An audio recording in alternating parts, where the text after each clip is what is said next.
Hello, hello, hello. Welcome back to From Bronze to GM and miniKanren. This is episode 11. Today is Monday, March 3rd. It's 10:36 p.m. I wasn't sure I was going to make a video today. I was pretty tired about an hour ago. Like, really tired. I was like, man, I just go to sleep because I'm not really thinking straight technically. But I had dinner and got some instant coffee I've prepared, and so I feel much more alert. Yesterday I made a 3-hour video, episode 11, and I felt so much better after having made it. Like, I had gone almost 2 weeks without making a video. I don't know, it was just like, it's almost indescribable, the feeling of just making something I wanted to make, and I'd felt kind of frustrated that almost 2 weeks had gone by and I hadn't made it. That's kind of how I feel when I do some good miniKanren hacking or scheme hacking as well, or give a talk that, I haven't given a talk for a while. Talks may be a little different if the talk, like maybe I think the talk sucked. I'm not saying I didn't think the video yesterday was terrible. I don't know. It was fine, I guess. I watched parts of it. Well, it reminds me of the Alan Kay quote about, you shouldn't be proud of what you've done. You should be proud that you did it. Right. That was the feeling I had, I guess. It was like, all right, I'd want to make this video. I tried a few times the previous night and I was just not feeling it, and I was too tired and all that. Went well yesterday, I thought. I mean, I got it done and I uploaded it. So I went for 3 hours. So that was part of it. That was like, okay, I want to have that feeling again today. Like, I was thinking about that all day today. It's like, I want to have that feeling every day. Somehow that might not just mean making videos. It might be hacking miniKanren or blogging or working on a book or something. I don't want to spread myself too thin like I did January. I tried to do everything in January that didn't work that well. But I am thinking about that. And so, I just talking about the themes we talked about yesterday, that feeling of accomplishment, that's one of my favorite feelings. Like, I don't know.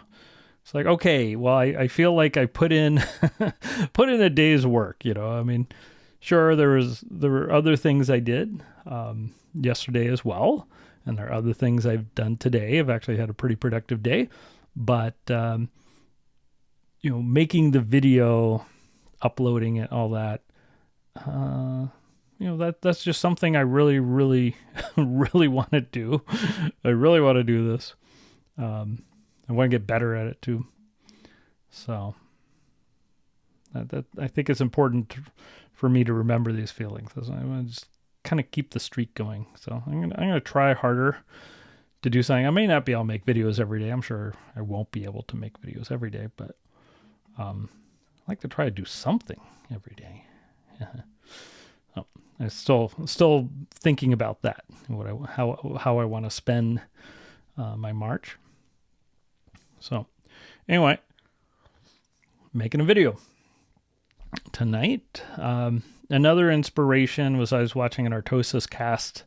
He has Artosis, a famous StarCraft commentator / caster, whatever, and player.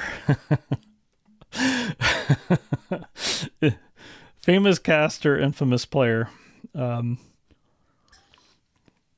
He has a channel called ArtosisCasts where he casts Brood War, StarCraft 1 games. And he has one every single day. Normally it's a single game. If someone gets cheesed out in like 3 minutes or something, he'll often do a second game. But it's usually one game, an epi, and they might be 10 minutes long, 30 minutes long. They're usually probably 20-ish minutes long, maybe 17 to 22 minutes, something like that. But when I was watching his casts for the last 2 days, he mentioned that he had a streak going on. He'd been making these videos for like a little over 4 years now.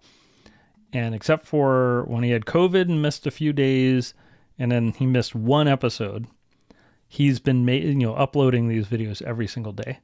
So that's like 1,300 videos or something like that over 4 years. So that's more than a kilotube of videos. Now it's not one year, but that's not the point. Like his point is to do it every single day. And I really enjoy watching these. It's like part of my day. It's like I always want to watch my ArtosisCasts. And if I miss one for some reason, I definitely catch up the next day. I'll watch 2 of them. So I really enjoy that. And I want to do something like that. So, I don't really have an end in mind for this series. I mean, I think there's probably maybe an end of 3-hour videos every day that I make one. I'm not sure. But I would like to do, an Artosis type thing where I am posting videos about something related to miniKanren or Scheme or, research and communicating research, functional programming, relational programming, these topics, becoming more self-reliant in research, building a research community, finding a research community, all those sorts of things. I mean, that's like I was saying yesterday, like that never ends, right? You can always keep getting better at it. And also, with the micro and macro stuff, and when I'm trying to communicate with these videos, and one reason I'm not spending all my time in Emacs just like hacking away, showing you stuff, is that, like science, it's often been said, science isn't a thing. It's not a thing you put in a box and package up. Science is a way of thinking. It's a way of operating, right? And research, same thing. Okay.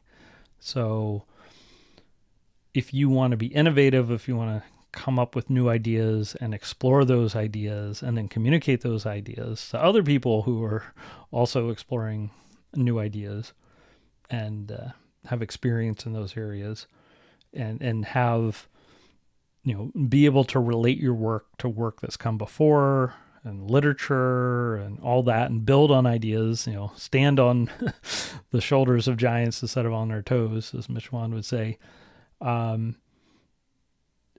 That's not something that ever stops.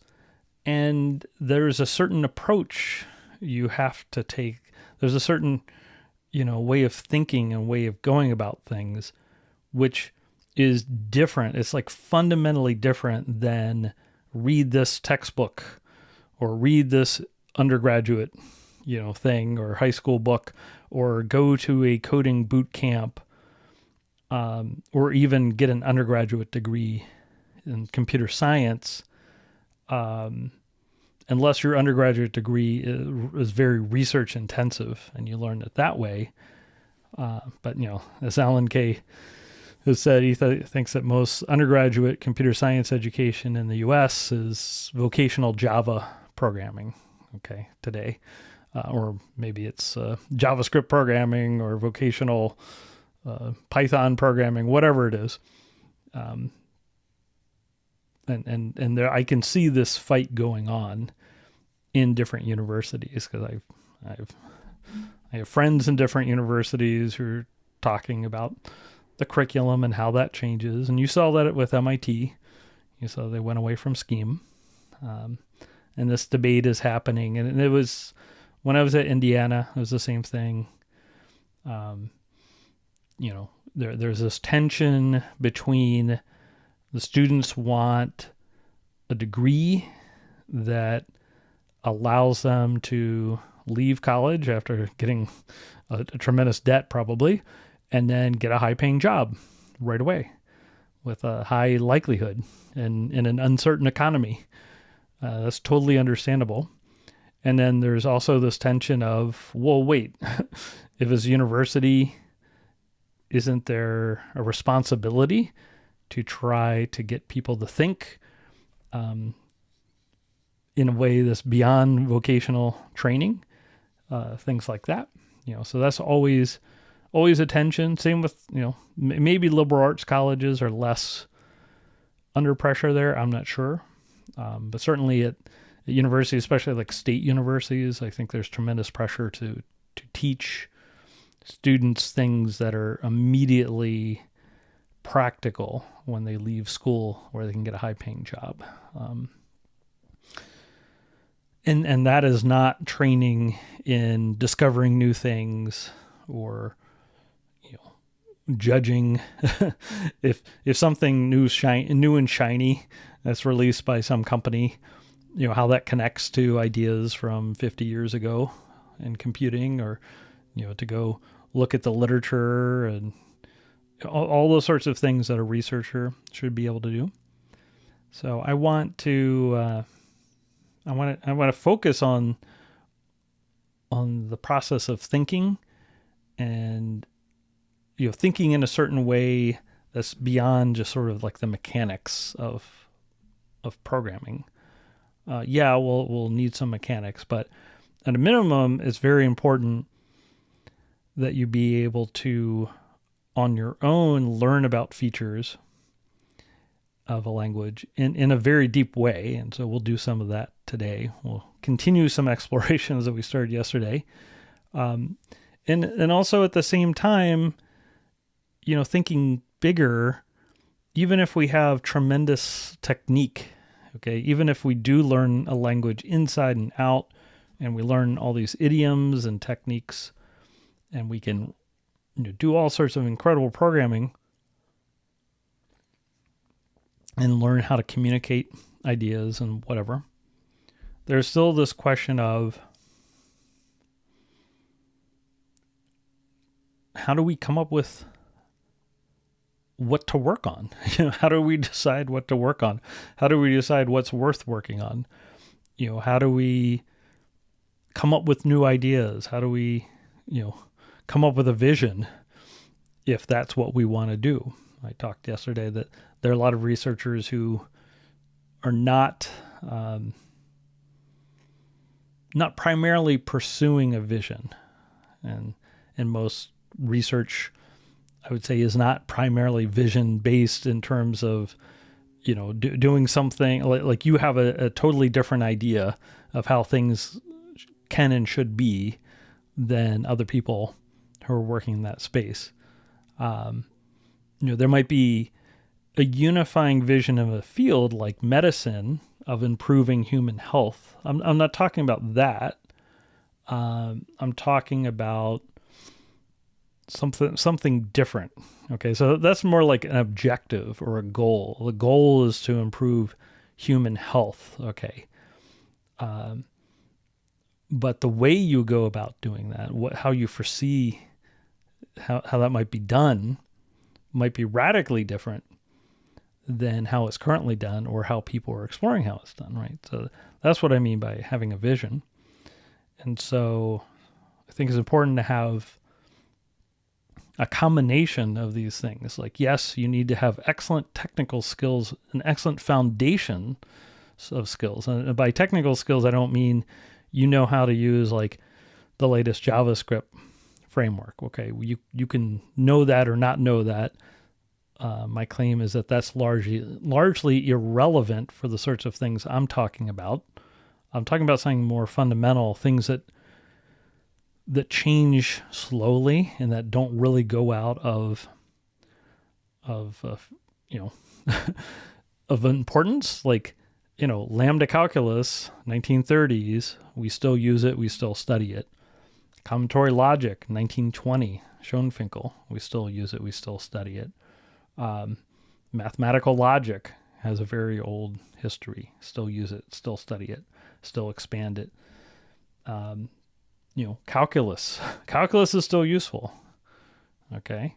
So these things don't go away. Things that are really fundamental don't go away. Who knows what JavaScript framework people will be using in 10 years? I have no idea, and I don't care. This is the answer. That's not the way I'm approaching things. I want things that are more fundamental. And so when we're talking about learning a language, we want to learn it. We want to learn the fundamentals of the language at a really deep level where we can do this elementary style programming I was talking about, where we can use like the fundamental elements of that language and compose them in ways and build abstractions. And that's why I like Scheme so much, is that it allows you to do this. It has this very elementary aspect of the language where you could learn a tiny subset of language. I mean, the language itself is not that big, but you could learn a tiny subset of the language and be very productive with it, especially once you learn how to build up the abstractions with things like macros. So that's, I think, a very powerful way. That's different from, I'm going to learn every framework, I'm going to learn every library thing. This is, it's not, it is a totally different approach. Okay. I was reading, there was something on Hacker News about, the percentage of programmers now who, intermediate programmers or younger programmers who really don't understand how their code works, especially now that we have LLMs generating things. I'm talking about the opposite of that, right? It's like you really, really, really understand at a very deep level what's going on with the parts of the programming language you're using. And if you don't really understand how that part of the programming language works, like, why in the world are you using it? Figure it out. Like, we want to be poets of programming in that sense, where, we every word counts. We need to know what every word means, that type of thing, as opposed to the autocomplete approach to programming, or the Stack Overflow approach, or the LLM approach. So it's a different mindset. And once again, I'm not talking about, what's the most pragmatic for software development in industry or getting a job in industry, that kind of thing. Although I do think, just like Vibe talks about it in his B2GM series, if you have really strong fundamentals, you will be able to understand and do things that people without the strong fundamentals won't be able to, even if they, are focused on trying to learn the hottest new language or the hottest framework. Like, okay, sure, maybe for a little while, if you were trying to learn those technologies, maybe for a little while you'd be behind, but if you really apply yourself, I think you would find pretty quickly, if you have really strong fundamentals, like, oh, okay, I see what's going on here. This framework is taking these ideas that I've seen in other contexts and is combining them in this way because this language doesn't have very good support for this type of programming. So they're trying to put some of the ideas at the framework level. It's like, okay, no problem. And in fact, you'll know a whole bunch of techniques if you wanted to generate code or analyze the code or all sorts of things like that. So, just going to talk at a different level, and I want, hopefully, to help you, work towards a vision if you have one, and also, come up with a vision over time. I think, coming up with a vision takes time. Okay. But the best way to do that, I think, is to expose yourself to, once again, what Alan Kay would call powerful ideas, and also go back in history and look at interesting ideas, look at important conceptual landmarks in the history of programming and programming languages and artificial intelligence and all that, and not just look at whatever is hot and new and been around since 2017 or whatever people in the industry are using. So it's a different approach, and also want to make sure that you are comfortable getting unstuck and, learning things on your own, because, if you're trying to do something original, you are going to have to learn a whole bunch of things on your own. There's no way around it. So I could teach you all the mechanics of Scheme and all the mechanics of miniKanren. We will go into those things. But the point is, I can't teach you every single thing you'll need to know, right? So that's why instead of just saying, okay, I'm going to show you this thing, fine, I can show you that thing. But then we're going to do things like look at the Scheme report. What does the Scheme report have to say with it? Well, actually, there are multiple versions of Scheme report. How does R6RS differ from R5RS, differ from R7RS small? What does the Scheme programming language, 4th edition, say? And yesterday, I think we found a mistake in the Scheme programming language, fourth edition. So let's go into that a little more depth, right? So that's what that's the sort of thinking I'm talking about, which is like a really deep understanding. It's like, okay, well, maybe there's even something in the R6, report additional material that talks about the rationale of how quasiquote works, and we could see the quasiquote, did unquote and unquote splicing become more general between R5RS and R6RS, and what does R7 small do? All those sorts of things. That's what I mean in terms of learning something really deeply. But the other aspect of it is, in the last video, I read something that surprised me about quasiquote, unquote splicing, and unquote being more general, the syntax being more general than I had seen before. And so I tried an example at the REPL. I mean, I tried it live, right? I was recording it when I tried it. I hadn't tried it before. And I got an error when I tried the thing that, as far as I could tell, the Scheme programming language 4th edition said was legal. And then what'd I do? Well, tried it in Racket. Also got a syntax error. What'd I do then? I looked at the R6RS report, and it didn't seem like, it didn't seem like R6RS allowed the syntax that TSPL4 was saying is legal. Okay, so now I'm very confused, and I could write to some people who I know who are experts on this. But before that, I'm going to dig a little deeper. I want to see what R5RS that report says and what R7RS small says. But then also learned that unquote and unquote splicing, they do have the generalization. So may have been a copy and paste error.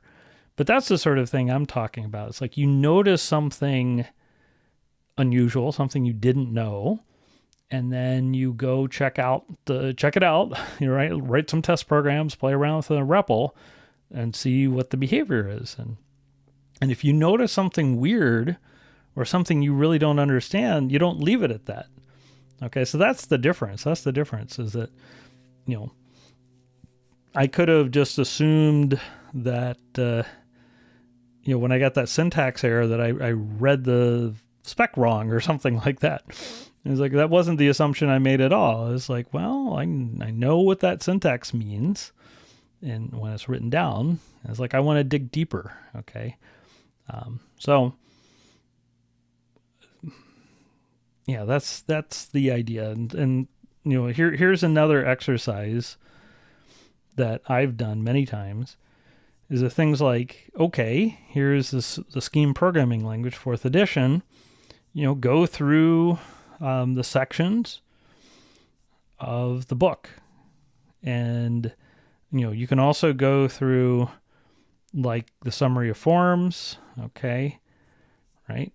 Here's the summary of forms. And you could see, well, what is here, what's here that you don't know about?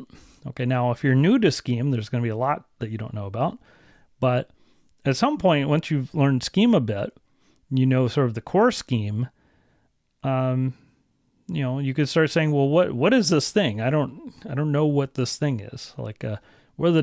dots? Okay. Or what is this hash quote template thingy, or hash, back quote template, so forth. If you don't know what those are, you can look those up and try to learn about them. Here we have @ assertion and condition and error and all these, some of these things I know what they are, and some of these things I don't. Some of these things may be Chez specific, and some of these things, actually, so this is the Scheme programming language, 4th edition. So in theory, I think all of these should be in R6RS Scheme. They're not Chez Scheme specific. So is that right? Let me go to assertion. Ampersand assertion, make assertion violation. Okay. So I guess this is part of R6. I don't know this. I can go to R6. I can go to the report. Okay. And now for R6, there's also like library stuff. Okay. So you can check that out. But let's go here and let's grab this, copy this. Whoops. Okay. And let's go and just search the PDF. Sometimes this works and sometimes it doesn't. All right.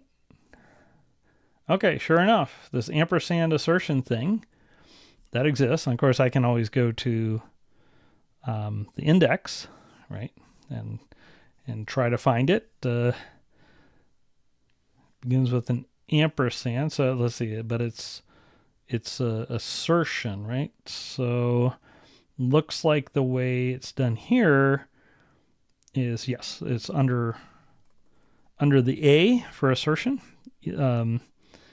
Great, ampersand A. Okay, so this is in the library part, not in the core language spec. Okay, so it's not in this part of the document at all. So let's see. Here's the standard libraries. Okay, so we can go here. Let's go to the alphabetic index. Okay, ampersand assertion, page 28. Oh, look, we've got a hierarchy of standard condition types. Okay, so this is interesting. So this part didn't exist in R5RS. So this is much more sophisticated.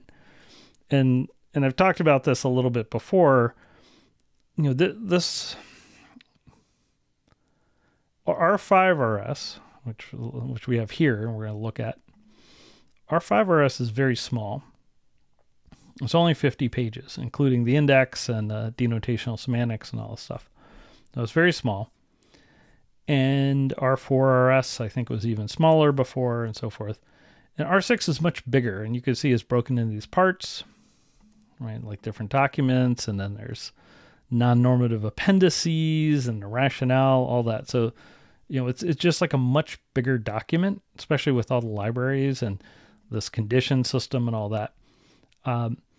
And so, it was controversial because, it lost the tiny jewel-like feel of R5, where someone could implement it pretty easily in a sense. It didn't take a heroic effort to implement the core R5 behavior. And R6 is just like much bigger. If you want to implement it all, that's like it's not like, it's just a much bigger commitment. Let's just put it that way. Okay. And yet at the same time, there's kind of not enough that's fully specified to, say, do industrial strength programming with what's in the report. You need to use language implementation, like your implementation of Scheme you use is going to have support for things that you'll need that are non-standard.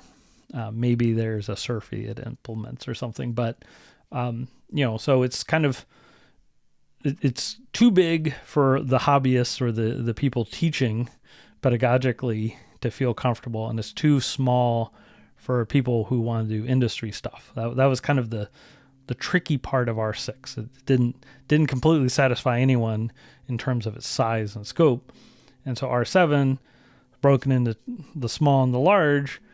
Large is still happening. So that's part of the problem, is that's a huge thing. The small part of the language is finished in 2013. So that's 12 years ago. And so the idea is that you can have the small part of the language if you just want to do, kind of like the hobbyist level implementation, or play around, or do, language extensions, just experiment. And if you want to do, the industrial strength version, then hopefully R7 or R7 at some point, if it's ever finished, that would maybe satisfy you more. Well, we'll see. It's still an experiment in progress. All right. Sorry, I've lost my my train of thought. Oh yeah. So anyway, So something like looking through. I mean, I guess my basic point is this is something I've done many times, right? It's like you can either go through the report, one of the reports, and see what's in there that you don't know about, or you could do something like look at the Scheme Programming Language 4th edition, like the summary of forms or the index, and just kind of go through and see like what seems interesting, or same with the index. Like you can go through the index and okay, well, what sounds interesting that maybe you don't know anything about. So that's one way to try to fill in things that maybe you don't know. It's like maybe that feature isn't for you right now. Maybe you don't need it, but maybe it's useful to know about in the future. But I think the main thing is to know about the core parts of the language. Okay, so and in particular, I really like this R5 report, which was the report version that existed when I started using Scheme. This is like from 98, I think. Here it is. And one reason I like it is that it is short. Okay, it is short. Now, the equivalent would be the R7RS small, which I have not read. I've looked at a little bit. But I don't use a version of Scheme that implements R7 small. There are implementations of R7 small, but I haven't used one. But in any case, this is also a short document, but it's 88 pages, right? So even this is not as short as the R5. So I like the fact that R5 is so short. Does this report have some issues? Yes. Does it fully explain the macro system as used today? No. Is there a problem with letrec? Yes. Are the denotational semantics really what people want? Nah, probably not. Okay, so there's some issues here. But the fact that it's so short and has this very nice introduction and overview of Scheme and stuff like that, you can go through this and you can read it and get an idea of like what this language is about in terms of what are the important core features, and so that's what I like about this. Okay, so to me, this is a very good exercise. If you want to learn Scheme really well, I think it's worthwhile reading R5, even though this is somewhat out of date now in a sense. But if you read R5 and get a sense of what that was like, when you come to R6, or you look at R7 small, you'll have this base, to compare it with. So anyway, I really like this document, and I did feel that R6 was big for the things I wanted to do. But anyway, it's important, I think, to have the skill and the ability to be able to look these things up. Okay, so find your way. Go to the index, look up features you don't know. Go look at the report. Go look at different versions of it. Okay, we're going to look at quasiquote, different versions of quasiquote. Something we're going to do today. Okay, that's, I think, really important. It's important that you have curiosity.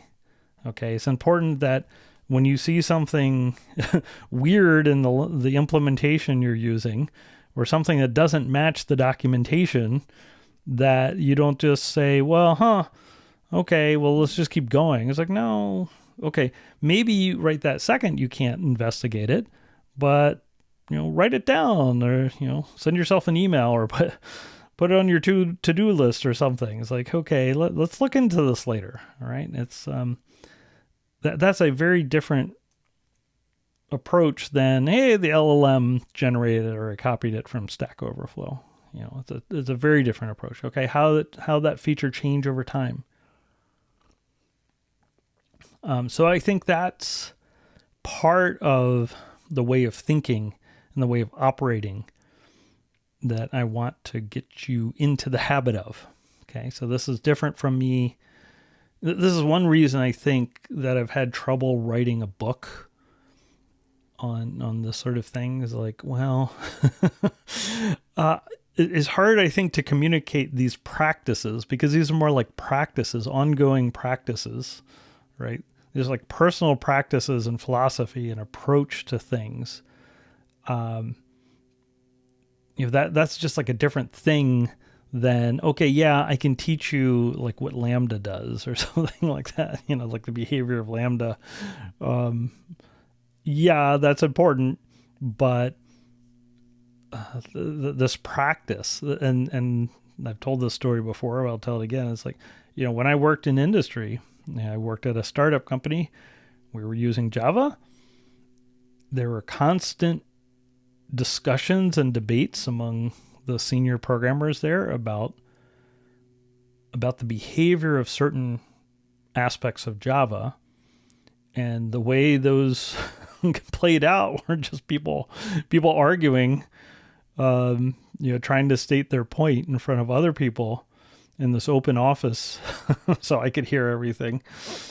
And, during this debate, which was presented by both parties without any real evidence, and maybe someone else would chime in, during that time period, I would grab the Java tutorial book, find the section, look at it, look at a couple of examples. I would look at the Java spec book, look up that section, and then write a little program or two to test out the behavior. I did all of this during the debate. I did this over and over again. And I say, hey guys, I got something to show you, right? This is what they started calling me, the professor. It was like, it's just like what Vibe was saying. Okay, so to someone who is in Silver League, and does 2 base all-ins every time extremely inefficiently, playing against someone who actually plays efficiently, right? The person who plays efficiently is just going to have like what appears to have bizarre behavior, right? Like Vibe was showing a game where the Protoss did a 2 base all in, and Vibe, maxed out on Hydras and A moved, and and these void rays are coming across the map after the Hydras get wiped out. And by the time the void rays arrive, even though Vibe had lost his entire army, there was another army, like maxed out army, waiting for the void rays, right? And like Vibe could have maxed out several more times, right? And the Vibe was like, okay, in the mindset of that Silver League player who's sending the void rays across the map, they can't even imagine that, they just destroyed the entire army, that another army that'll be just as big will be waiting for them by the time the void rays get across the map, right? Like that's not even that's not something they can conceive of, right? And that was the behavior I found working in industry for the most part, was that these questions about Java and the behavior of Java and the language that everyone was using kept coming up, and yet it was inconceivable to them somehow, to the people who were having these debates, that they could answer the question on their own in a way that was like definitive, based on things like the specification of the language, because they had never read the spec, and they probably couldn't read the spec. They probably couldn't even find the sections of the Java spec that described the parts they were debating. But I had read the spec. I mean, I hadn't read all of it, but I certainly was familiar with it, and I could look things up. And that's the same thing. It's like this is like the phenomenon I saw when I was teaching in grad school and undergrad, where you would have these, students who were senior undergrad students in computer science. And if there's some feature of Scheme that might be on assignment and they hadn't seen it before, that was it. Like they weren't going to do anything until, office hours or, the next lecture or whatever it was, or they maybe would even email me immediately, doc, or I wasn't a doctor then, but, hey, Will, the assignment requires this thing and I don't know how it works, and then I'd ask them, did you look it up? That was like always like this foreign idea that they could look up this thing. I mean, I guess they could have looked it up on Stack Overflow, but the point that like, did you look it up in the Scheme programming language, 4th edition? No. Did you look it up in R5RS, before R6 came out? Or did you look it up in R6RS report? Is like, that was totally bizarre idea, right? And so that was one of the things that made me change the way I taught the Intro to Computing course at IU. When I taught that twice, the honors course is like, okay, 2 things are going to come out of this for these students. First, they're going to know how to program, in some real sense. But secondly, just as importantly, they are going to learn how to learn, and by learning things like how to read specifications and also data sheets for electronics and all that, that was super important to me. And so by the end of the semester, I didn't want to give people help with anything. I would just basically point and grunt, and usually point and grunt to someone else who was doing something similar, right?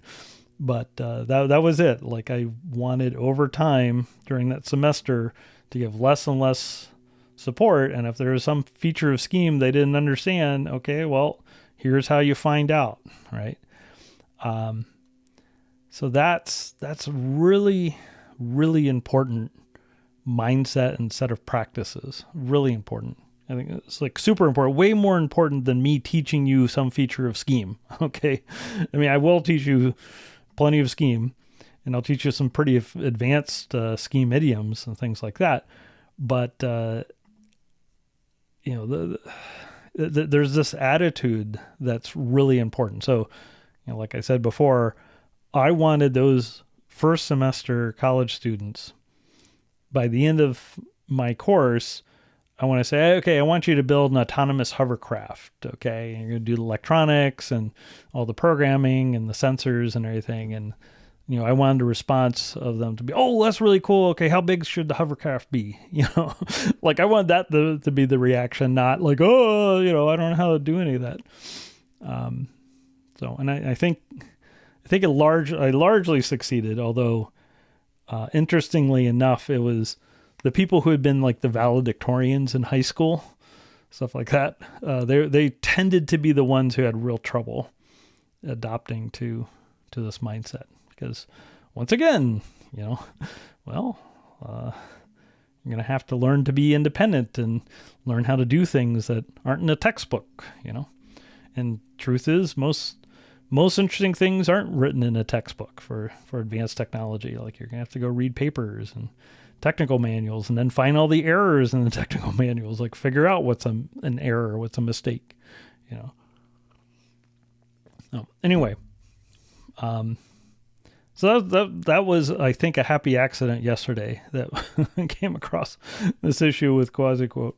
So I want to milk that for all it's worth. And then another thing, and also, this idea of being able to generate ideas and develop your own skills to bootstrap your own understanding and learning, but also develop your skills and knowledge of interesting ideas in the history of programming languages, your knowledge of programming language design and sort of comparative language design, and looking at old languages, looking at HOPL, stuff like that, history of programming languages, all those things, having a notebook where you're writing down your ideas and what you notice as interesting. You're playing what if this standard feature were to be different? What if you eliminated this feature? Whatever. All those sorts of things. And that's what leads to having a vision. That's what leads to having big ideas. A lot of times you'll find out, well, sure, someone else had that idea or something very similar 30 years earlier. That's fine. Look what they did. If that is not something that's in current practice, if you've never actually seen this idea anywhere, then probably it didn't take off like wildfire. It probably either got abandoned or there are only a handful of people who are still working on it. So figure out what people are currently doing. Okay. Now computers are a million times faster. Maybe there's something you can do by brushing off some of those ideas, or maybe you can combine some of your ideas with things that you saw people doing. It's like, oh, okay, but now we have SMT solvers, and maybe you tie it to an SMT solver, whatever it is. So these are sets of practices and ways of thinking about it, and demanding that we ourselves have a good understanding of the language, like a solid understanding of the features of the language we're using. And if we don't understand something, we don't want to use it. We want to figure out, we either it's okay to, when you're programming an elementary style, if you see something you don't understand, to just not use that feature right then and use something elementary you do understand. Okay. Write a macro and use the elementary features if you need to. You don't have to use fancy features in a library. And then maybe, when you have time, go back and understand what that library does and if they're cool tricks or whatever. But, that's sort of the approach. The elementary approach is like, we want to do things we actually understand, and we write a program. We want to understand what that program does and be able to reason about it. So that's a different thing than like the Stack Overflow approach or the LLM approach. And it reminds me a little bit about I used to do a lot of Mac programming back in the day with like System 6, System 7, System 8, old style Mac before Next Step, before Next was bought by Apple. So Mac OS 10 is basically Next Step, or one of my friends calls it Apple Step.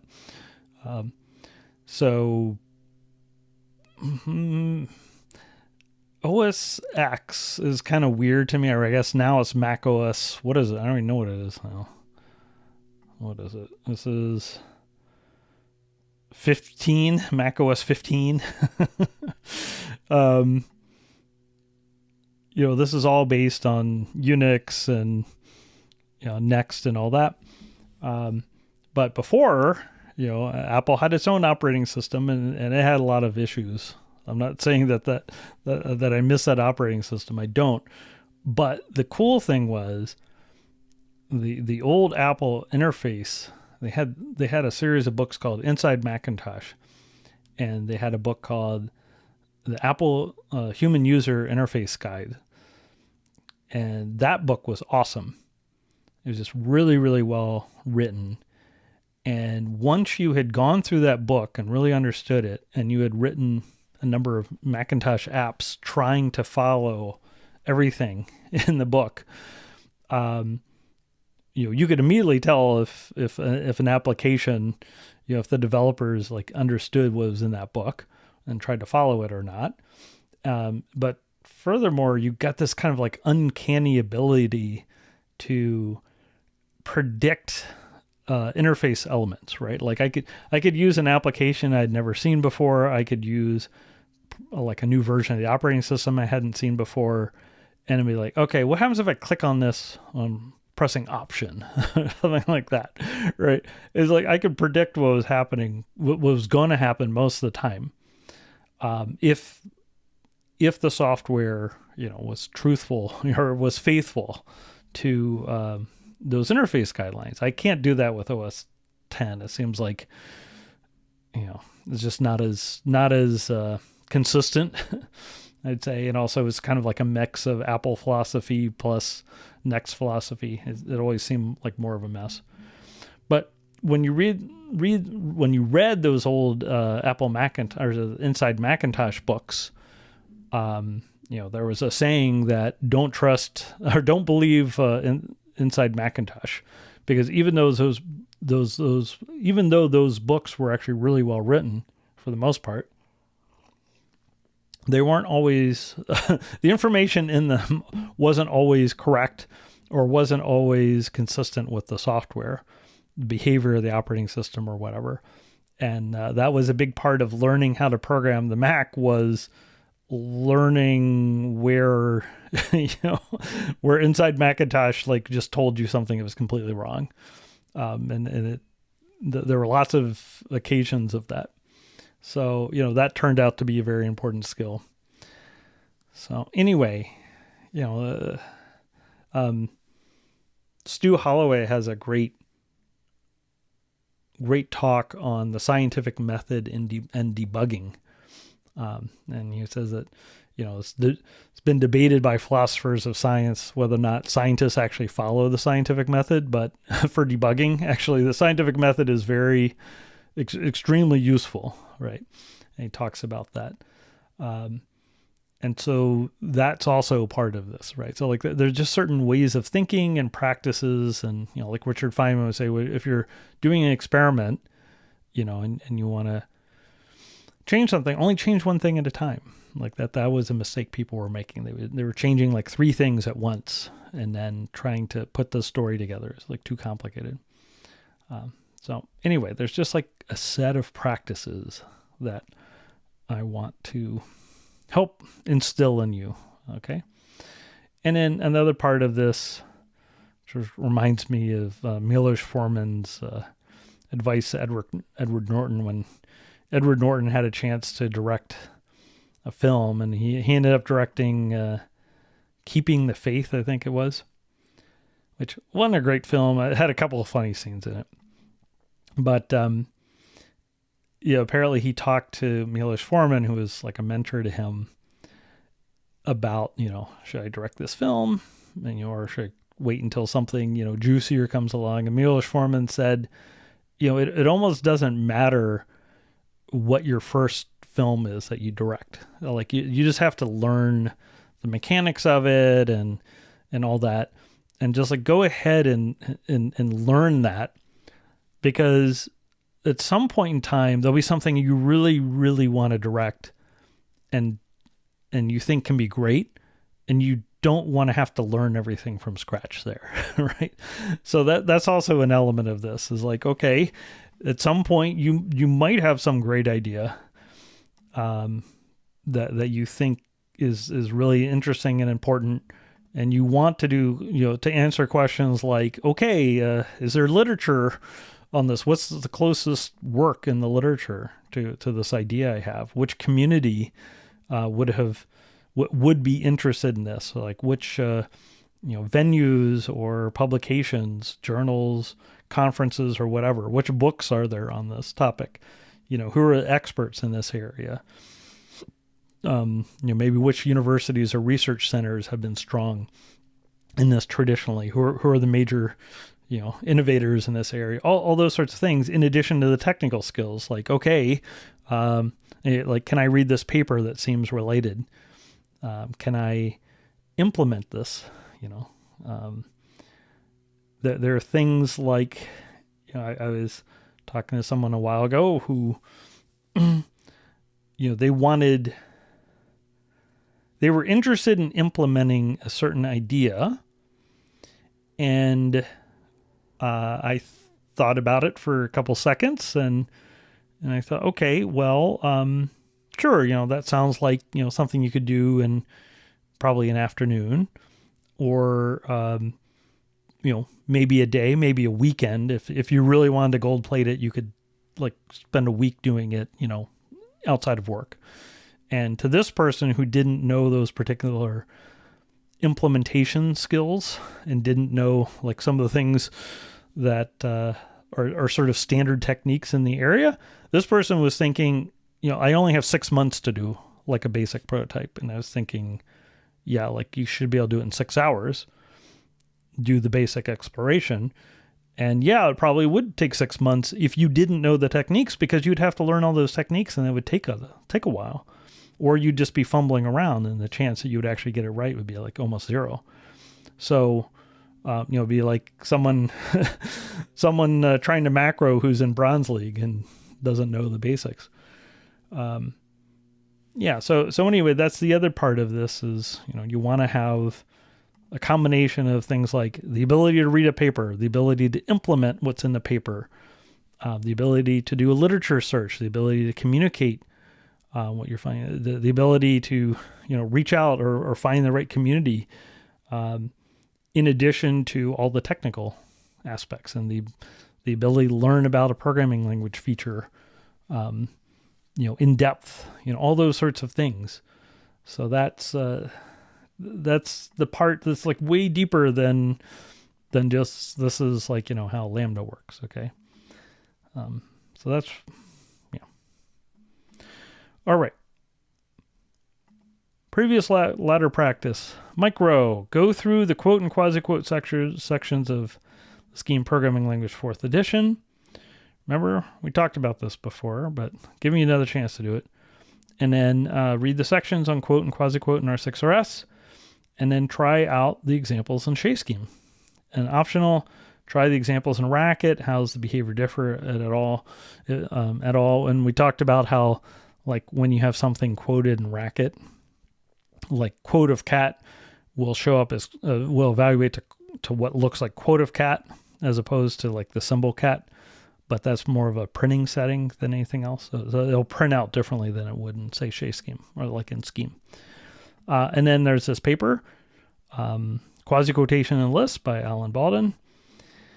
And then macro was reader watching where the talks about the creative life and making things and so forth. Okay. Well, today, in terms of sort of our micro stuff, what I wanted to do was just dig a little deeper and also practice the things I'm talking about with our quasi-quote, story. So let's go. So part of it's just becoming comfortable with these artifacts that we need to use. Becoming, if we're working in Chez Scheme, we have to become comfortable with Chez Scheme to a certain level. We need to look at the Chez Scheme user's guide. We need to look at, description of the version of Scheme we're using. Like it could be this book. We need to look at, we need to be comfortable looking at the Scheme report for the version of Scheme we're using. And we should be comfortable with the fundamental ideas behind Scheme that are timeless. Okay. Because sure, there's R5, R6, R7, but the point is, most of it's actually the same. Between those three versions, actually most of this is the same in terms of like the core conceptual parts of language. So there is a core conceptual part. And so, like the introduction and description of language, but like the introduction is, basically the same between R6 or R5. Maybe it's identical. I don't know, maybe word for word identical, except for the acknowledgments. But that idea, that philosophy hasn't really changed. So you should be comfortable with that. You should be comfortable if you're using R6, being able to go between, these different documents. Okay.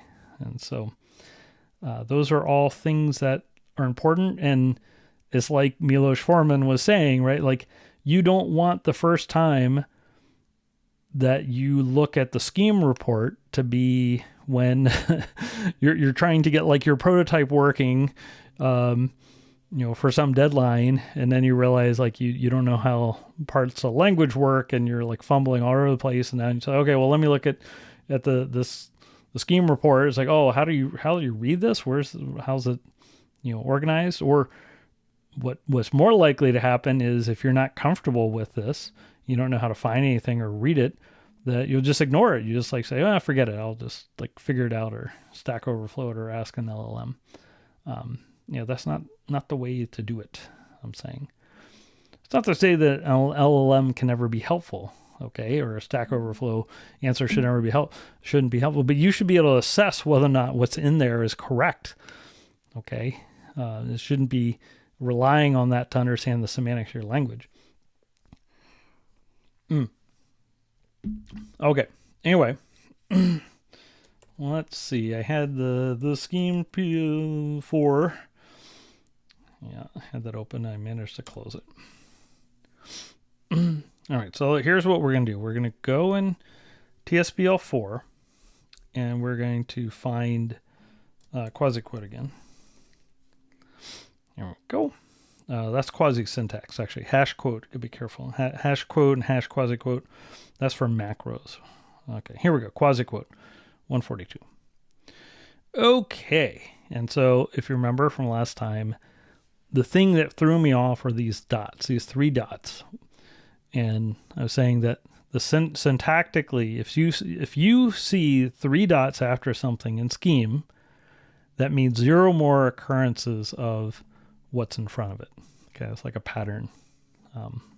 And you'll see this in macros, in Scheme macros, but it's also like the convention used when describing the syntax of things like in the Scheme reports or whatever. So that's what that means. It means that the syntax for quasiquote, according to this book, the Scheme Programming Language 4th edition, that there are 2 syntaxes. You can either use the explicit backtick or backquote and then the object, or you have left paren and then quasiquote, like literally quasiquote, Quasiquote, literally that, followed by 0 more objects, and then right paren. Okay. So that's what it's saying. And we also see a similar thing for unquote and unquote-splicing, where this alternative syntax that the reader, the Scheme reader, expands into this full syntax. The short syntax, the syntactic sugar, is less general than the expanded version, which you can also just type in yourself. So you can type in left paren unquote, and then you can have 0 more objects. Okay, so unquote can take 0 or 1 or 2 or a million objects. That's fine. Same with unquote-splicing. And what surprised me, of course, was that that didn't seem to be the case for the quasiquote behavior. So let's try it. Start up Chez. So if I do a quasiquote, 3, 4, I get invalid syntax. If I do quasiquote 3, it's fine. If I do quasiquote nothing, invalid syntax. I can do quasiquote, and then let's say we have a list, and I can do unquote plus 3, 4. There we go. So that's fine. We have a list containing 7, and I can do I can have more than one unquote. I can have times 3, 4. So now I have list 7, 12. But the thing that surprised me that I didn't know about was actually unquote, this the fully written out version can take 0 or more objects, so we can have the second object there, and that ends up being the same thing, same behavior. So I had never seen that before. And also you can have unquote with 0 expressions, 0 objects. I shouldn't call them expressions, they're objects. Okay, so that really surprised me. And it's the same with unquote-splicing. You can also have the same in terms of having 0 or more obj. So what I want to do is, last time we went through R6RS and we looked at quasiquote, and we noticed that the specification was quite different. It had this grammar, and it wasn't even a context-free grammar, because it was keeping track of the depth of the quasiquotes, because the quasiquotes and unquotes cancel out in a way that is dependent on the depth of the quasiquote and quoting. But what I want to do is just start with R5. So let's look at quasiquote here.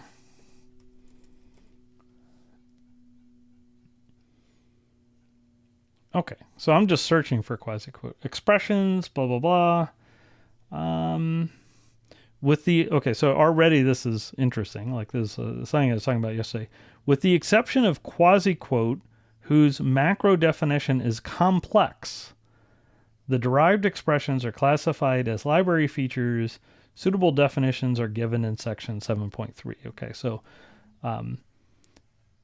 in R5RS scheme, they're primitive expression types and derived expression types. And primitives are, you've got variables and procedure calls.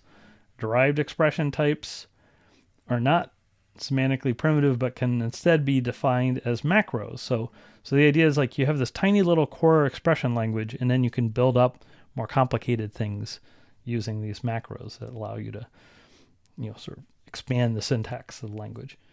But here it's saying that quasiquote's actually tricky syntactically. Okay, the quasiquote is tricky. Here we go. 426 quasiquotation. All right, let's look at this. Oh, whoops. Yeah, here we go. All right. So we see that there are two forms, like the two versions of it.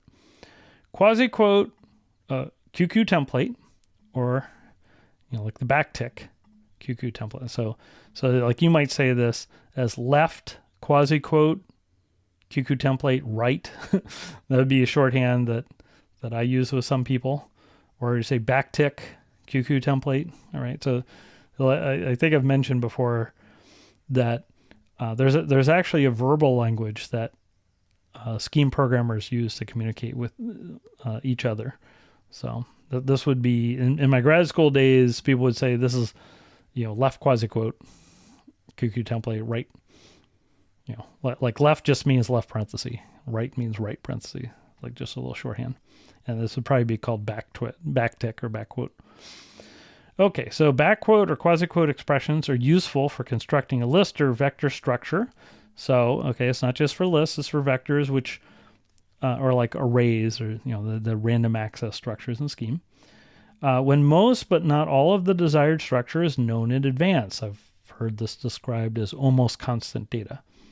If no commas appear within the QQ template, the result of the evaluating backquote or quasiquote QQ template is equivalent to the result of evaluating regular quote, okay, QQ template. Now, you already can see, I talked about this last time, that's like the upright quote.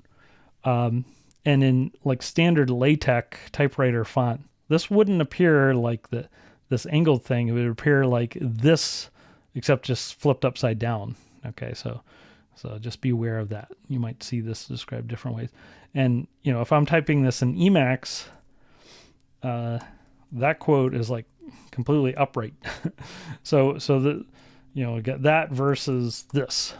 So just be aware that when you're reading these documents, the appearance of the quasiquote and the quote can be different. Okay. If you read the Reason Schemer second edition, you'll see a different appearance of some of these things maybe. Anyway, if a comma appears within the QQ template, however, the expression following the comma is evaluated or unquoted. All right. So, and then here we have a bunch of examples, but I already know the answer to my question, which is, look here, there's no dots. Okay. So there's only one template here. It's not 0 or more templates. So R5 definitely doesn't have that. Now, what about for unquote or unquote splicing? Now, I don't see a separate entry for those. It's showing the syntax. So this might be something where Kent's book is a little more explicit. So let's look in the index. Okay, let's look in the index for unquote. Here's unquote. Okay, so here we go. We got 2 pages, 13 and 26. All right. So 13 must be where we just were. Let's look at 26. Guess they're not hyperlinked with this. Okay, 26 is about halfway through. Okay. Maybe it's hyperlinked if you download the PDF and open it in the right viewer or something. I'm not sure. I thought there was a hyperlinked version. Okay, anyway, let's look at unquote. Should be on this page. No?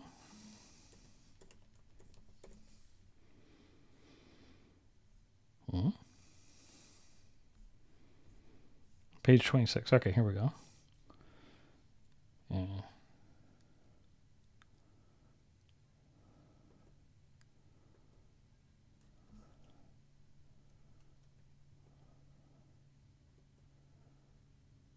Okay. So here we're getting into grammar. Quasiquotation. The following grammar for quasi-quote expressions is not context-free. It is presented as a recipe for generating an infinite number of production rules. Okay, so this is similar to R6. Imagine a copy of letter. And it's the same thing here. So we have a depth limit. Start off with like 1. And if we ever get 0, then of QQ template 0, that means it's unquoted and just evaluate the expression. That's basically what it means. Like they've canceled out level-wise. And here we have unquote.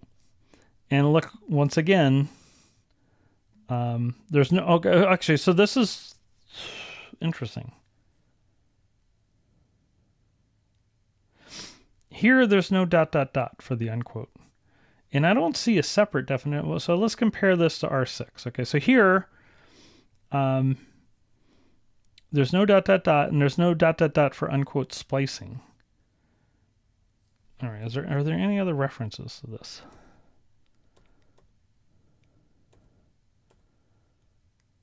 Okay, here we go. The two notations, QQ template, blah, blah, blah, or unquote. Okay, fine. But is there a generalized version?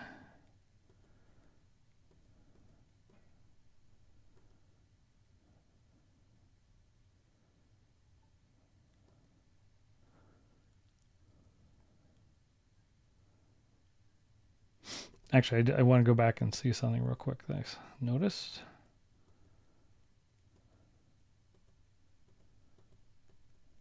Okay. This is something. Okay, so this is a great sentence. Unpredictable behavior can result if any of the symbols quasiquote, unquote, or unquote splicing appear in positions within a QQ template otherwise than described above. Okay, that that makes me nervous. Like, what does it mean, unpredictable behavior?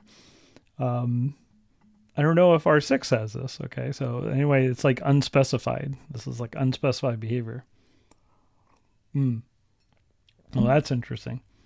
Well, I don't see any indication that for unquote or unquote splicing, that those take 0 or more obj in the generalized version, the expanded, or like the explicit version, explicit syntax, I should say, as opposed to the syntactic trigger. So I think that just didn't exist in R5. I think R5 didn't have that generalization, and I'd never remembered seeing it before, and I'd certainly looked at the R5 report. So let's look here in R6, and let's look for, let's just search for unquote again. All right. And we know that comma datum, here they're calling datum instead of obj. Okay, so in Kent's book they call obj, here it's called datum, which is what I'm used to.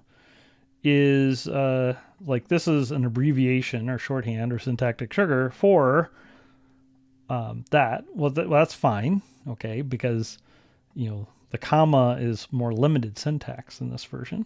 But let's find the general version.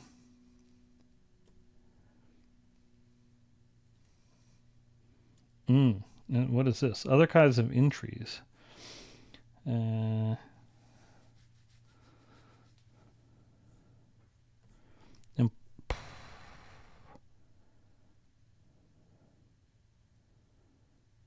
Condition type, who? All right, this looks like we're into like the exception handling, something like that, for the @who, for the condition type. Yeah, this is like the condition handling. So like exception handling, that type of thing. So I think that's different. Okay, auxiliary syntax, blah, blah, blah. Okay, here we go. Quasiquotation. Great. Okay, so then once again, here, like there are no ... dots. There's only a single template. Now, unlike in, let's go look here. So here, the syntax is broken down differently. So we have quasiquote, unquote splicing. Notice the parens, and they get separate entries. Now, with Scheme macros or Scheme syntax, there's this idea of auxiliary keywords. It's like unquote and unquote splicing are auxiliary keywords for quasiquote. Like you can only use those inside of quasiquote. You can't just use unquote by itself. You get an error. So if I just like say comma 5, okay, that is an error. Misplaced aux keyword, auxiliary keyword, unquote. Okay, so you can only use unquote inside of quasiquote. So like you can do this, okay, and they cancel out. That's fine, but you can't just do the comma. No, you can just do the quasiquote. That's fine, but you can't just do the comma. So the comma and the comma at the unquote splicing. I was waiting for me to put something in. Those can't be used outside of a quasiquote. So here, maybe you lose that a little bit, that connection. Although, the way this book is written, this is like the main form, and then this is, the auxiliary stuff. You have to kind of read the description. So for R6, you're seeing the auxiliary syntax, or the auxiliary keywords, that go with the syntax. Okay, so we have quasiquote as the syntax, and then the unquote splicing, they can appear in the template, the QQ template. And then there's a grammar at the end, blah, blah, blah. Semantics. Yeah, okay. All right, here we go. If an unquote expression, well, it's interesting. Because we can have unquoted expressions. Here in Kent's book, we have obj. Okay, like these are things I pay attention to. Do we have datum or obj or exper? Okay, these mean different things. Like the wording choices of these documents are not arbitrary. Okay, so someone really put in some thought about why this is called obj instead of datum. And in particular here, so if we see that there's the QQ template, okay, that's a thing. And, with regular quote, we would have datum, a quote of datum. But here, because we're unquoting, we have unquote of expression. Okay, if that appears inside a QQ template, the expressions are evaluated, unquoted. All right, but notice it has the ... Okay, so in R6 RS, you have this general form. I don't see any reference to that in R5. So this is something new in R6. And it's the same with unquote splicing. Okay, so those are more general forms. Now let's look at the grammar. Let's find the grammar. Here's the grammar. And so let's compare this grammar with what was in R5. So unquote splicing and unquote. Okay, see how it has these stars? Those stars are like the ... dots. It's like 0 more. Okay, but notice the quasiquote doesn't, there's no star. There's no star here. Okay, so quasiquote doesn't allow 0 more. You have to have exactly one template. Whereas unquote splicing and unquote, there's a star on these things. I don't know why they didn't use the ... but they're using different notation here. So they're using a different notation than is in the Scheme programming language 4th edition, right? So you have to understand that difference. It's just a difference in notation, doesn't matter. This is like the Cleany Star version. Yeah. So this grammar captures that, and that's different from what we saw in R5RS when we saw the grammar, which was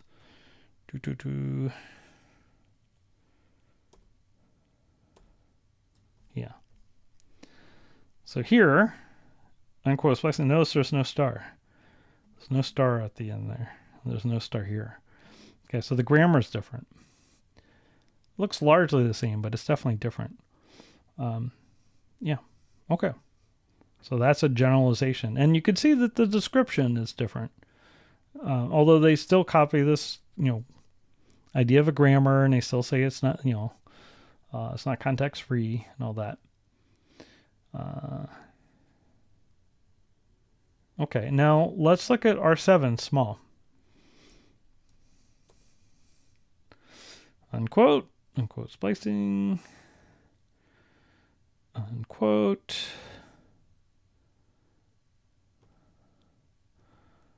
quote,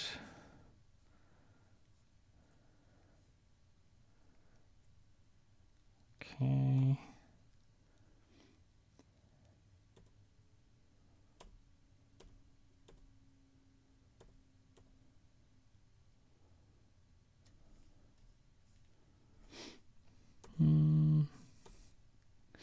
All right, so here's our grammar. Here's our grammar again. And the same wording, it's not context sensitive. It's not context free, okay? This grammar is not context free. So you can also see how the wording gets reused between different versions of the scheme, the scheme reports, right? So R5, R6, R7, they have a lot of the wording is the same, that's copied over. And I think there's this idea that, trying to, why not reuse it if people spend a lot of time trying to get all the details right, as long as that's still accurate, keep that. But maybe the grammar changes. Okay, so here, okay, very interesting. The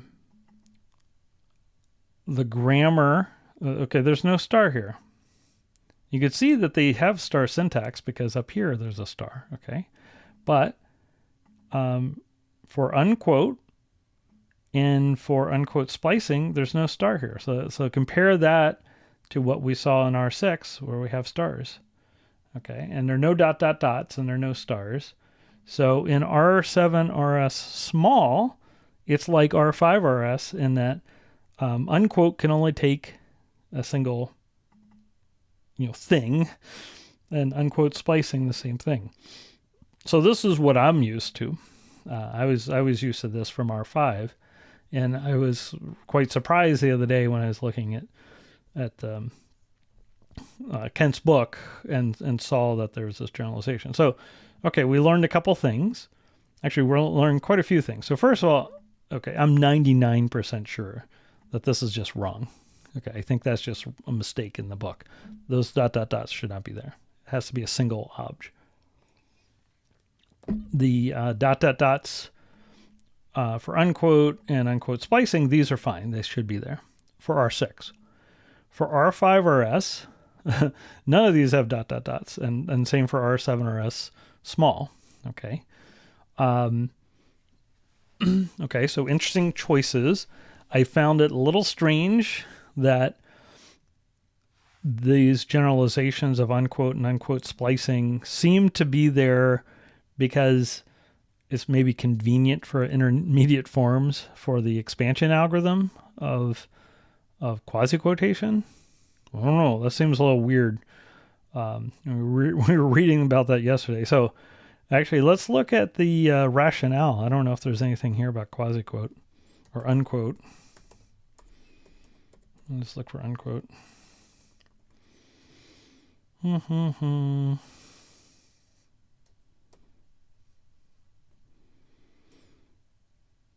Okay. Yeah, nothing here about that. It's just about these auxiliary keyword type things, looks like. having to do with syntax. So nothing about the arity. Let me look at quasiquote. Let's see if there's anything about quasi.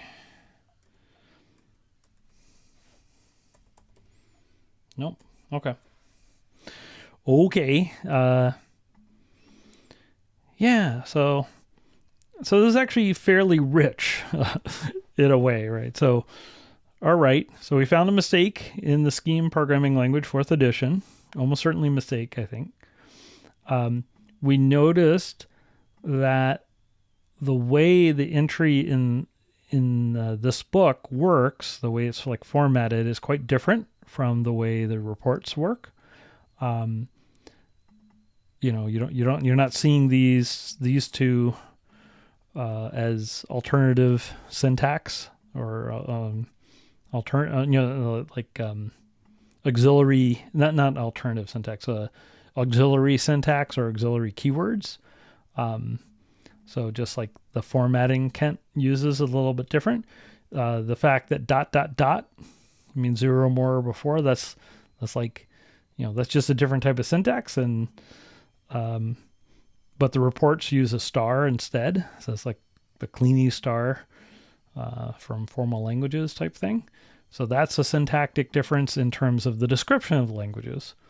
And then there are also little things like one thing that's a little obnoxious about having this generalization is, it's no longer the case that the shorthand notation and the explicit, the explicit notation that they're exactly equivalent. Like they don't seem equivalent anymore, right? Because the explicit notation is like more general. And also, the rationale for like why you need the generalizations seem a little weird. In general with Scheme, as my friend Aziz likes to say, Aziz Galom likes to say that Scheme is the language of least restriction. So there is an idea in Scheme design that if you don't need a restriction, don't have it. I've also heard Kent Divig say that the only interesting numbers are 0, 1, and infinity. So, like, why have something that could be more generalized that takes exactly 3 arguments or something? Like, well, what's special about 3? So here, in the restricted version, well, it's got one of the special numbers, 1. 1's a special number, 0 is a special number, infinity is a special number. So 1's a fine number. Okay, so just having unquote splicing, and quasiquote all take exactly like one obj, that's fine. It's like very elementary. The generalization doesn't seem like something that the R7 RS small people want to deal with. It'd be an interesting question to see if an R7 RS large, if they would make the general version. But I am curious about the history of this. Like how did this generalization end up in R6 RS? I know that there's some communications that have been archived and stuff like that. Maybe it's possible. Whoops, that's R5. Let's see. Here's an archive containing all PDF and HTML files. Linux Tech, another that. Published version. Errata. Reference implementations. Mailing list. Okay.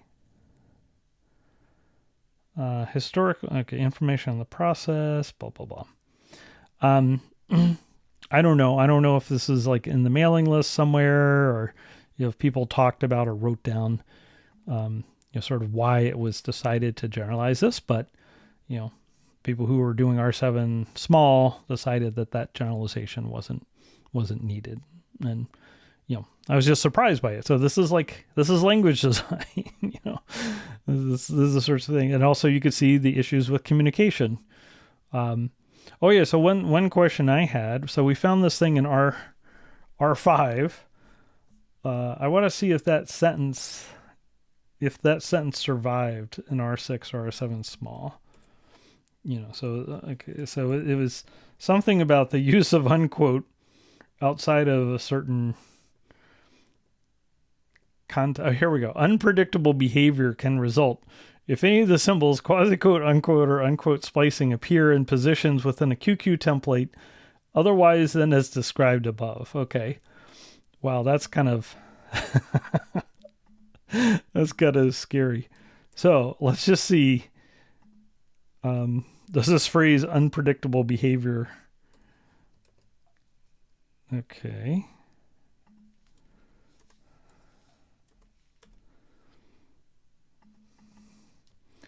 All right, let's see in R7.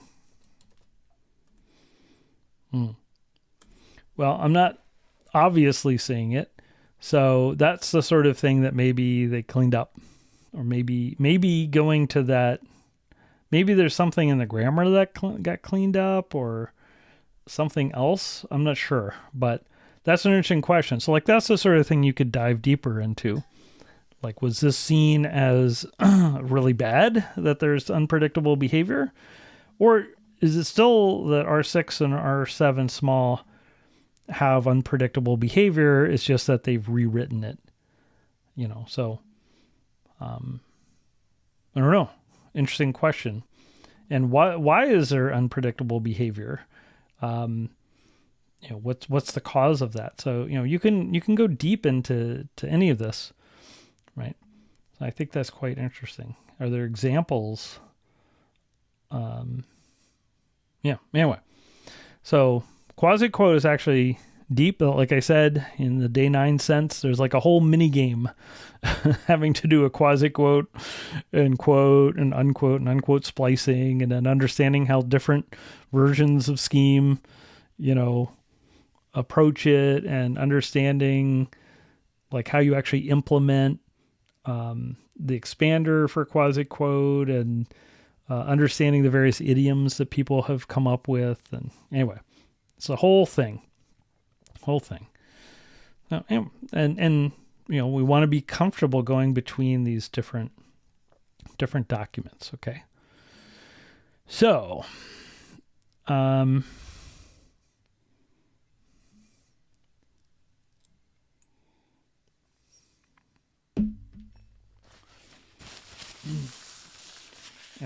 again, I feel a little like Vibe, like a broken record.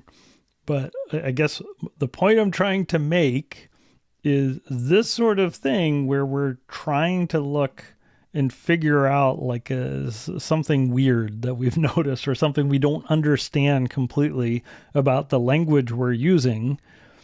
Okay, this is not a side quest distraction.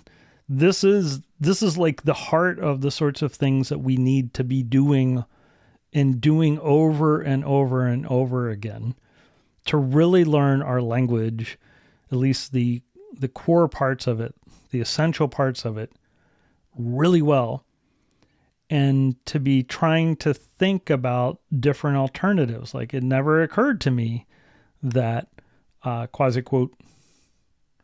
unquote and unquote splicing could take 0 or more than one obj or whatever. So that's very interesting. So why can't quasiquote? Okay, so why is Kent's syntax apparently wrong? Okay, what would it be like? Like, would it make sense, or what would it mean? Like probably asking would it make sense is the wrong question. Okay, a better question to ask would be, what would a language in which quasiquote actually matches a syntax and has 0 more obj, how would that language behave? What sort of patterns and idioms could you write with that? Like, what should quasiquote expand to when there's 0 objs? Okay, like we know it when there's exactly 1 obj, that's just quasiquote, so that's not very interesting. If there are 2 objs, well, what do? Like, it might depend on which context the quasiquote was appearing. If it's in a list, maybe it's not a big deal. You just kind of do the same thing as you did with unquote, and you just kind of treat those as if they were like two different quasi-quotes. But what do you do when there's 0 entries? And is that context dependent and stuff like that? So, that's an interesting question. Like, Kent wrote this down probably because these other two patterns follows that. But it's like a reasonable question to ask, well, why if you're going to generalize unquote and unquote splicing, why not generalize quasi-quote? Like, what would that mean? Maybe that's a perfectly reasonable thing. Maybe R7 or S large should have this version. Okay? It's worth thinking about. And, where are all the weird cases you would run into? How does that interact with the rest of the language? Are there corner cases where it doesn't make sense? Do you get into the R5 thing where you get unpredictable behavior, right?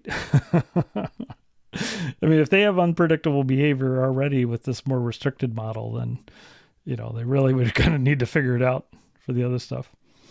Yeah. So anyway, yeah. So this is like, I don't know how to explain it more than this, but in addition to reading a lot and talking to lots of people and taking classes and watching talks and watching videos and, coding and stuff like that, I have done this sort of thing countless times. Like, here's something I don't understand, or here's something that looks weird. Let's start doing a deep dive. This isn't even a particularly deep dive. We're just like poking around a little bit and trying to figure out, what's going on. And we're starting to notice things. It's like, okay, we're noticing different inconsistencies or different things changing. And like, seems like this design decision, changed between R5 and R6 and an R7 small. But you can see that R7 small is a little different than R5. And then, like, what in the world is the story about the unpredictable behavior? I don't know. Like, why is that unpredictable? Maybe there are papers on this. Maybe there are papers in Scheme Workshop or ICFP or something talking about, like weirdnesses in quasiquote and how people have fixed that. We could also look at the Chez Scheme programming language, like the Chez Scheme user's guide, and see how quasi-quotes described there. Is there any difference in Chez Scheme? But I can tell you already that at least the version of Chez Scheme I'm using doesn't seem to support this general syntax. So that's why I think it's a mistake.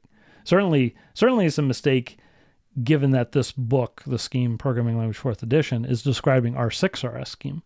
Well, it's definitely not the behavior of R6. So anyway, the point is we should feel comfortable navigating things like the Chez Scheme programming language, or if we're in Java, we should be able to look things up, look up the spec. And, it used to be Java, there were like books, Addison Wesley had books on, they had several books on Java, and, I had a whole series of books on my desk at work, that describe different parts of Java, and, like tutorial and language spec. And I think there was a book on implementation stuff and the JVM and all that. So I had all that stuff, and I, spent some time reading each of those, and I was comfortable. I knew where everything was. I didn't read every sentence in every book, but I certainly went through them enough where I knew things were located, and I looked things up all the time and stuff like that, right? So we want to do that with Scheme. Now, like I've said before, R6 is a bigger language, okay? And it has generalizations like this, and it has a much bigger library. Like R5 barely has a library to speak of. And I don't know everything in the R6 library. So, I know a lot of things that exist in R6, in the R6 library. Okay, so I know how to look things up. But I am able to, and I like programming in the more elementary way, where I'm largely programming in basically the R5 subset, or the like the R7 small subset, so those similar sort of things. Now, one question, like one thing that's changed. Okay, so I could tell you a difference between R5 and R7 right away is that R5 doesn't have Unicode. So R7 has Unicode as R6. So that's a big change. Like, so the way strings work, quite different. So there's, there is a reason that the R7 report is longer. It's still not super long. It's 88 pages. So, actually this would be good practice, would be to go through R7 small as well. Like, really, if you want to know Scheme really well, like, read all these, read R5, read R6, like both parts, the language and the library stuff. You could skim the libraries. You don't have to like look at everything, but maybe spot read it and just get a sense of what's there, and then go back as you need for more of it. And then look at R7 small. Like, you don't have to do it all at once, right? You can it's gonna be spaced out over time, but the point is, the main reason I haven't read read the R7 report is I'm not using an R7 implementation of Scheme. I'm using an R6. So, just hasn't been been that relevant to me. But it's interesting. I think it'd be good to start getting more conversant with it. But the point is, like, we can read things, we can try things. If we can have an adversarial mindset, or maybe a mindset that's like the Reagan quote, trust but verify. So, if I'm reading something in the Scheme Programming Language 4th edition, or the Chez Scheme User's Guide, or R6RS, and then I'm using Chez Scheme, let's say, well, trust but verify. Let's try it out. Let's see if we can find some weird behavior or corner case. That's an interesting challenge, is if you have an R5RS implementation of Scheme, can you generate unpredictable behavior? In particular, can you find two implementations of R5RS Scheme that claim to have implemented R5RS? That can you find some quasiquote usage? Can you write a quasiquote expression where you get different behavior between those different R5 implementations? Right, like the behavior should be the same, but if you start playing these games and put these in the wrong places, whatever that means, well, I guess it doesn't appear. Like, these are places where it doesn't match the grammar, I guess. Then can you get weird behavior? Now, another thing that's different between R5 and R6, let's say, is the notion of errors. And what does it mean? Like, R5 has special terminology about it is an error versus an error is signaled. It is an error means, who knows? Maybe the implementation will catch it, or maybe your program will just do weird stuff. It's more like unspecified behavior. Whereas an error is signaled means the implementation has to detect the error. And so that's a bigger implementation burden.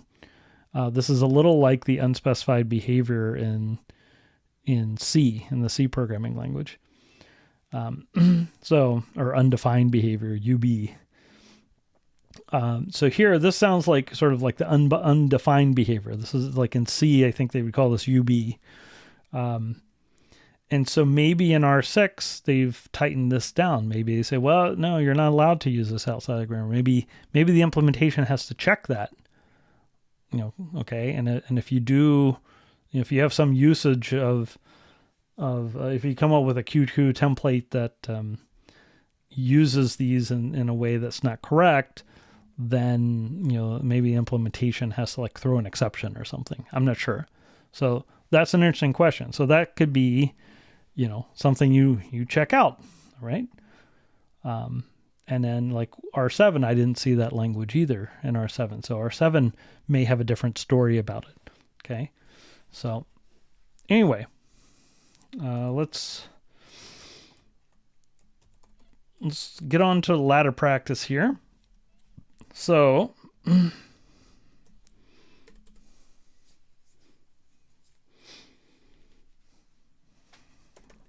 All right. Try to find out. Let's see. R5RS. Technically, it's the R5RS because it's the report. Let's find this wording.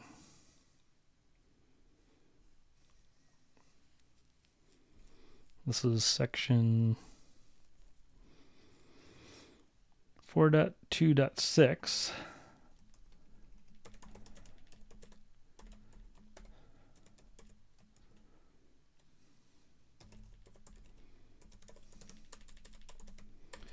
Okay, that contains the sentence.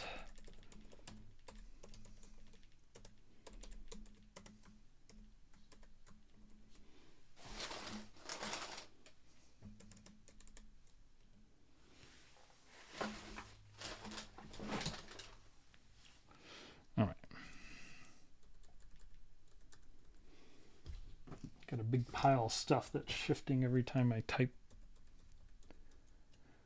Okay.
Okay, so there's that sentence we found. Unpredictable behavior can result if any of the symbols quasiquote, unquote, or unquote splicing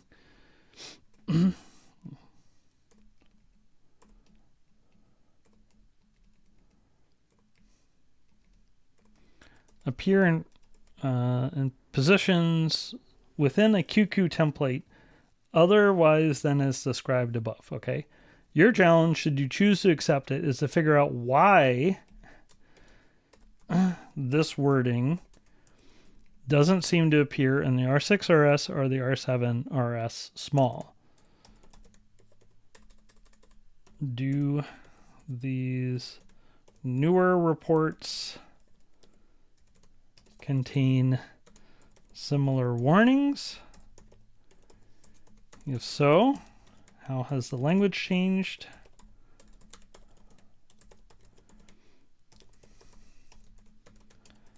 What has changed in, if there is no warning, is this because the unpredictable behavior must now be checked by the implementation?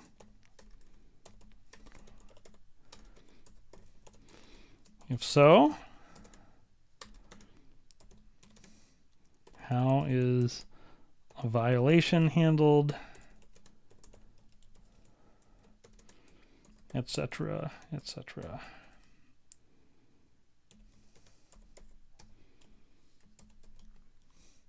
Okay. Try to figure out what is going on. All right, there we go. So we've got these little mysteries, and if you want to be able to explain in a clear way how a language or system works in detail, you have to become comfortable reading these sorts of documents and looking for inconsistencies or changes over time, and then trying to figure out, well, what changed? Why does R6 not seem to have that sentence, even though it has plenty of other sentences copied directly from R5? What's going on? And do implementations now have to check? Do they have to throw an exception? If this is violated, is the grammar now checked by the implementation or something, or does something else change, or just the language of the wording? I don't know. Figure it out. But when you're reading this, you can also be a critic. You can be trying to figure out, well, between R5, R6, and R7 small, which of the explanations make most sense? Or, R7 small has had a chance to learn from both R6 and R5. Does the spec seem cleaner? Like the 88 pages, so that's another, that's another 38 pages longer than R5 RS. What's in those 38 pages? Okay. Are the explanations more clear? Did they clean up a bunch of kind of missing things, or things that were mistakes or problems? And what's the difference? So it'd be very interesting to see sort of like a side-by-side diff of R5 RS and R7 RS small. In fact, you could just do that, have both open up in two windows and just like kind of go through them side by side and see, how's R7 organized? Are the sections laid out differently? And for the sections that are the same, like the sections describing the same thing, did they copy, most of the wording and the examples, or, did they make significant changes? Right. So that's the sort of thing that's worth looking at and thinking about, and why, you would hope that R7 would be much cleaner. Now, at the same time, some of what's longer is things like support for Unicode. Okay, so that's going to make it more complicated. There may be, like letrec had some problems. The description of letrec had some problems in R5 RS. So R7 RS hopefully has a cleaner description, those sorts of things. So anyway, that's this communication skills and being able to write clearly and think clearly, because when you have to write down these grammars and you have to describe it,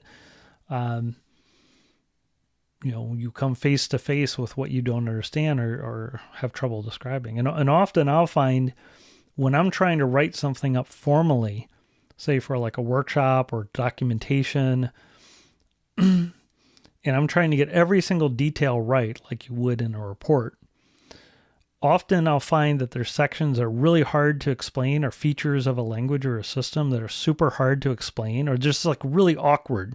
They're really awkward. And often that means that there's something wrong, right?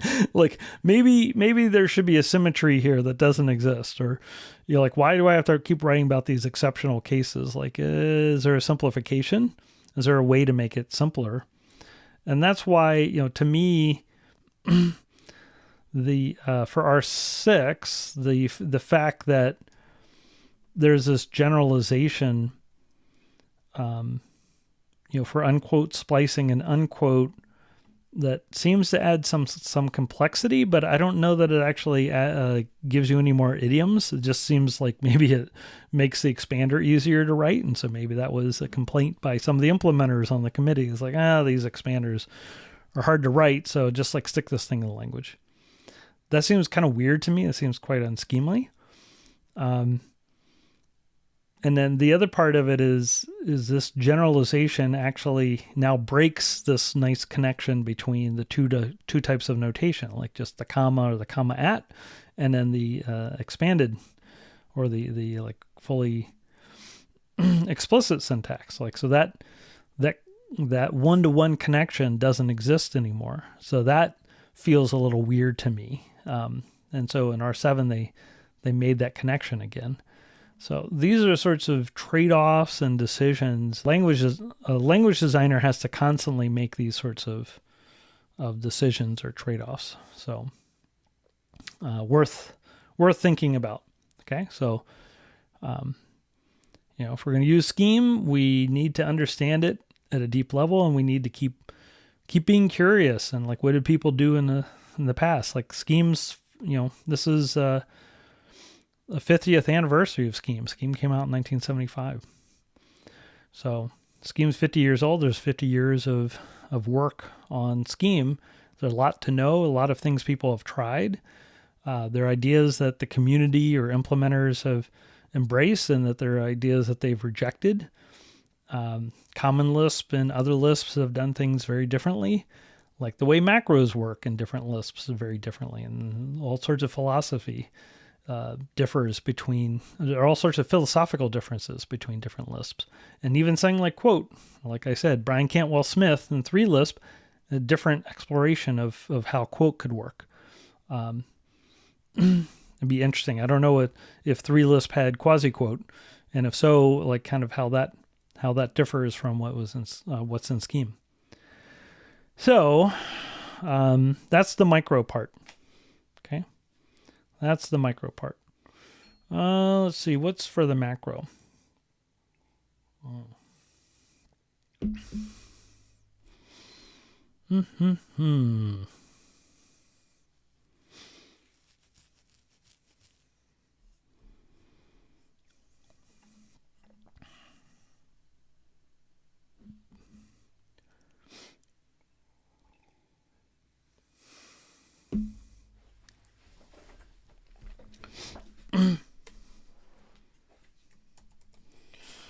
Okay, for your macro,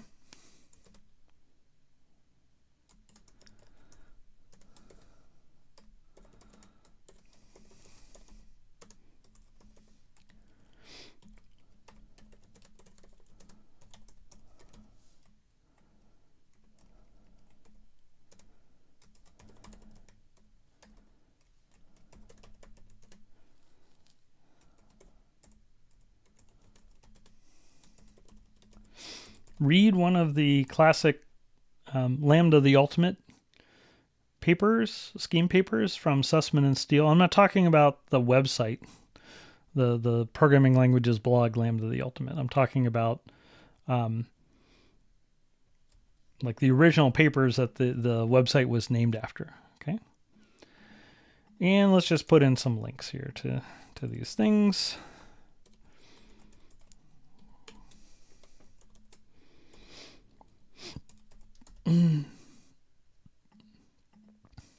Right, like Vibe says, and it never ends. Like, you never stop learning about these things.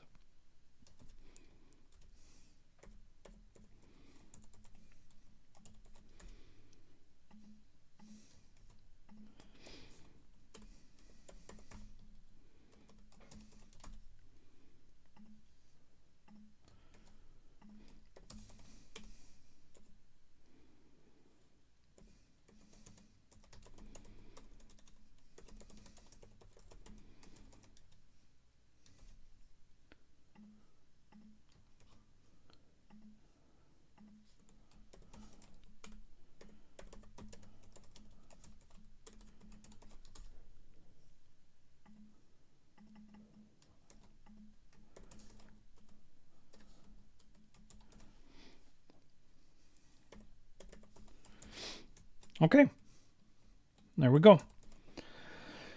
Have a good one. Yeah, but so I guess my main thing is, I want you to please start practicing, these practices across this line. You do not, get in the habit of just being, just doing these things. Okay. It's like spreading creep. It's like, reading a paper is like spreading creep.